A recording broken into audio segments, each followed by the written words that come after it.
Olá! Nesse vídeo, vamos ver várias funções financeiras, que serão valor futuro, valor presente, taxa e NPER.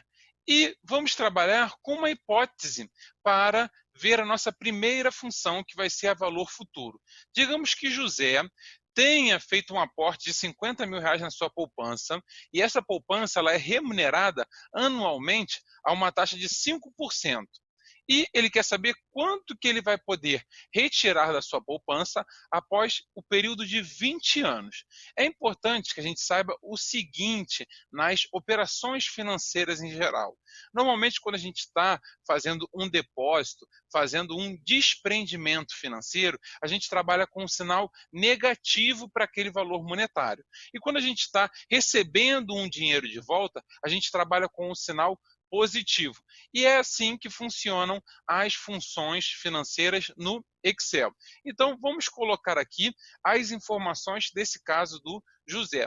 José, ele quer fazer um aporte de R$ 50.000 a uma taxa de juros de 5% ao ano. NPER, que é o período, a quantidade de anos, são 20 anos. PGTO é o valor dos pagamentos periódicos que ele faz ao longo dos anos. A gente poderia ter uma possibilidade que seria o seguinte: todo ano o José ele faz um aporte de mais R$ 1.000 na sua poupança, o que não é o nosso caso. Então, os pagamentos periódicos que José faz é de zero. E aí, como ele não faz pagamento periódico nenhum, a gente utiliza, nesse caso, essa função aqui, que é o valor futuro é igual ao valor presente aplicado por ele, vezes 1 mais a taxa de juros de 5%, elevado à quantidade de períodos, que é 20 anos. E é exatamente isso que vai fazer a nossa função VF, valor futuro, que ele pede os respectivos parâmetros, a taxa, 5%, número de períodos, 20 anos, PGTO, que são os pagamentos periódicos, aportes periódicos que ele faz, nesse caso vai ser zero. É interessante a gente saber o seguinte: se eu quisesse considerar na minha função que ele está fazendo aportes periódicos, então são desprendimentos financeiros dele, depósitos financeiros, ele também teria que estar com sinal negativo, da mesma forma que a gente utilizou para os 50.000 do valor presente, tá? E se eu quisesse fazer uma situação que ao longo dos anos ele tivesse retirando da poupança dele um valor financeiro, aí esse PGTO teria que estar com sinal positivo, beleza? Vamos lá. Aqui o valor presente, que é 50.000, a gente vai representar ele com sinal negativo, porque é um desprendimento financeiro, ele está aqui na nossa célula P7. E o tipo, esse tipo eu vou explicar depois. Nesse momento eu não vou preencher nada no tipo, porque é um parâmetro opcional. E ao dar OK, a gente vê o seguinte, que após ele fazer o aporte de R$ 50.000 e deixando esse dinheiro parado por 20 anos, a uma taxa de 5%, lá na frente ele vai ter um montante de R$ 132.000 para receber. E digamos que agora, ao longo dos anos, ele quisesse fazer aportes anuais de R$ 1.000. O que eu faria? Agora no PGTO, eu preencheria aqui menos R$ 1.000. E aí vocês vão ver que esse valor ele saltou de 130 e poucos mil para 160 e poucos mil. Ah, mas se fosse o contrário, se anualmente ele quisesse sacar R$ 1.000 da poupança, então aqui não seria com sinal negativo, que significa um aporte, seria com sinal positivo, que significa um saque, então seria R$ 1.000. E aí vocês veem que isso já caiu para baixo de 130 e poucos mil, já foi para 99.000, porque anualmente ele foi retirando esse valor. É importante a gente deixar claro que quando a gente considera algum valor no PGTO, a fórmula que está sendo utilizada não é mais essa daqui, tá? Essa aqui é uma fórmula simples para quando a gente trabalha apenas com valor presente e valor futuro, sem considerar pagamentos periódicos, aportes periódicos ou retiradas periódicas, beleza? Então, vamos deixar aqui na situação padrão do José, tá? Que é a situação que ele não tem aportes periódicos. Daqui a pouco eu vou explicar o nosso último parâmetro, que é esse parâmetro aqui, olha, do tipo eu vou explicar no nosso próximo exemplo. Vamos para o próximo exemplo. José deixou um capital X investido durante 15 anos, aplicado na poupança, a uma taxa de juros de 4% ao ano, e ele retirou R$ 85.000 após esse período de 15 anos. Ele quer saber o seguinte: quanto que ele teria que ter aplicado para ele poder retirar esses R$ 85.000 após 15 anos, essa taxa de 4%. E aí, a gente utiliza essa fórmula aqui, mas a gente faz alguns algebrismos com ela, em termos matemáticos, para que o valor presente fique em evidência. E aí a gente cai nessa fórmula aqui, ó. Valor presente em evidência é igual ao valor futuro, dividido por 1 mais a taxa de juros, elevado à quantidade de períodos. Então, vamos lá. O valor futuro que ele quer receber após esse período é de R$ 85.000. Tá? Eu vou deixar isso aqui já no meu formato de moeda.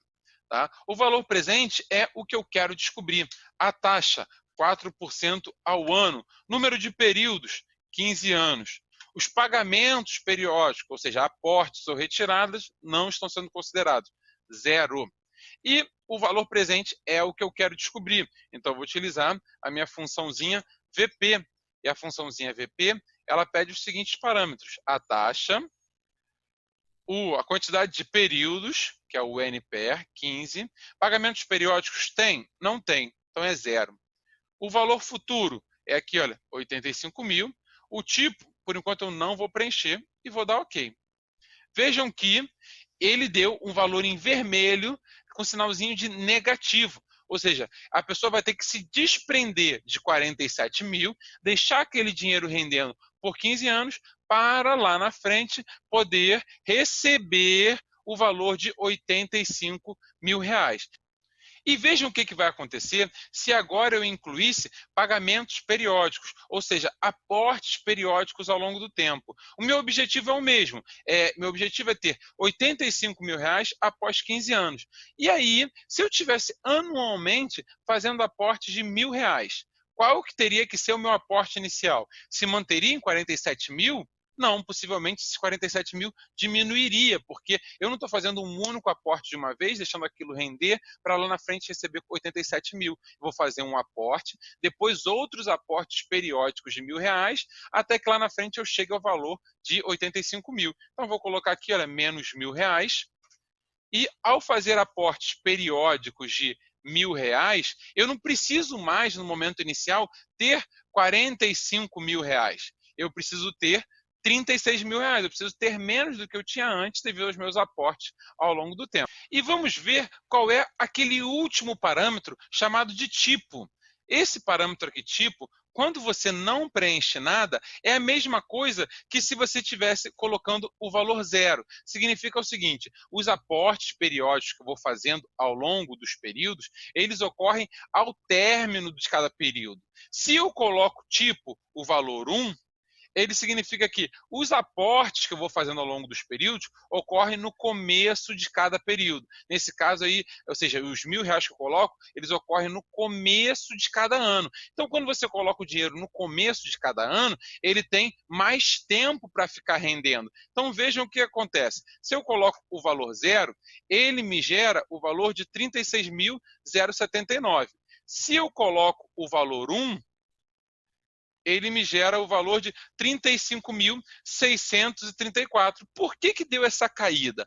Porque quando eu estou colocando o tipo valor 1, significa que os meus aportes periódicos eles estão ocorrendo no começo de cada ano. E aí ele está tendo mais tempo para render. Quanto mais tempo os meus aportes periódicos estão rendendo, menos aporte eu preciso fazer no momento 0. Então, essa é a relação.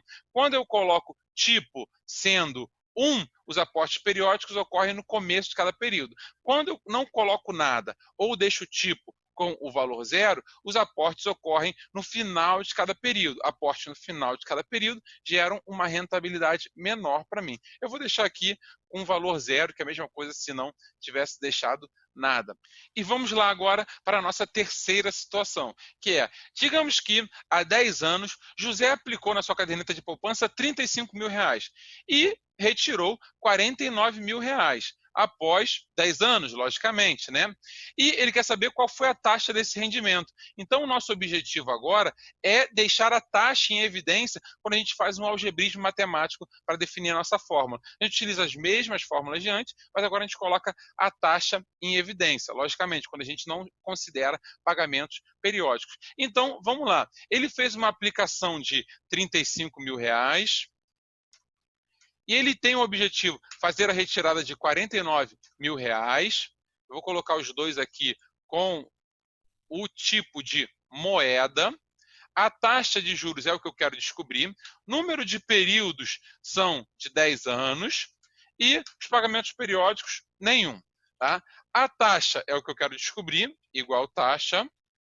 E eu vou dar entradas nos meus parâmetros. NPR 10, pagamento 0, valor presente menos 35 mil, valor futuro 49 mil, não vou preencher nada do tipo, como a gente já viu, o tipo é valor 1 se o pagamento for antecipado, valor 0 se o pagamento for postecipado, ao término do período.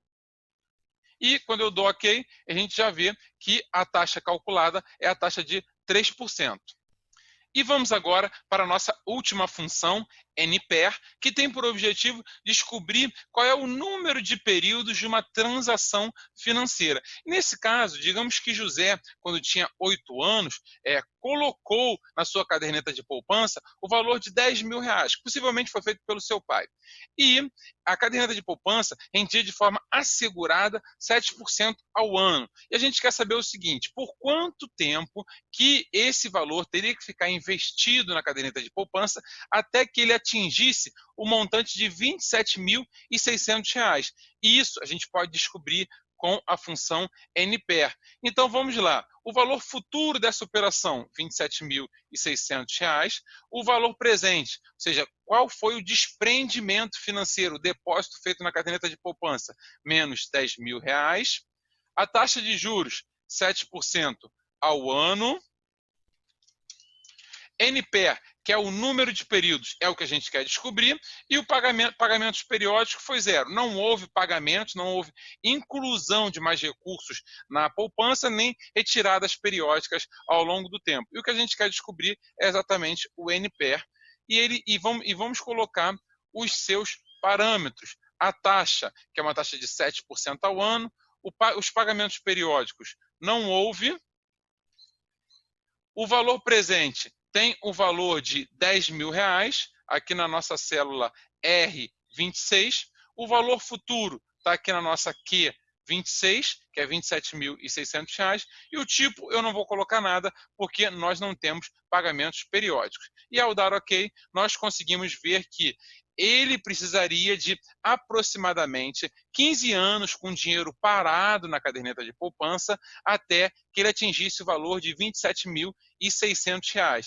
Mas se essa pessoa anualmente colocasse o valor de R$ 500 na caderneta de poupança, será que esse período iria diminuir? Porque ele estaria fazendo um acúmulo financeiro de uma forma mais rápida, porque todo ano ele estaria fazendo um depósito adicional. Então, vou colocar aqui, ó, menos R$ 500. Vejam que esse período já caiu de 15 anos para 10 anos. Então, as fórmulas financeiras são muito interessantes, elas nos dão muita versatilidade para trabalhar com essas operações dentro do Excel. Então é isso, espero que tenha ficado claro. Até o próximo vídeo.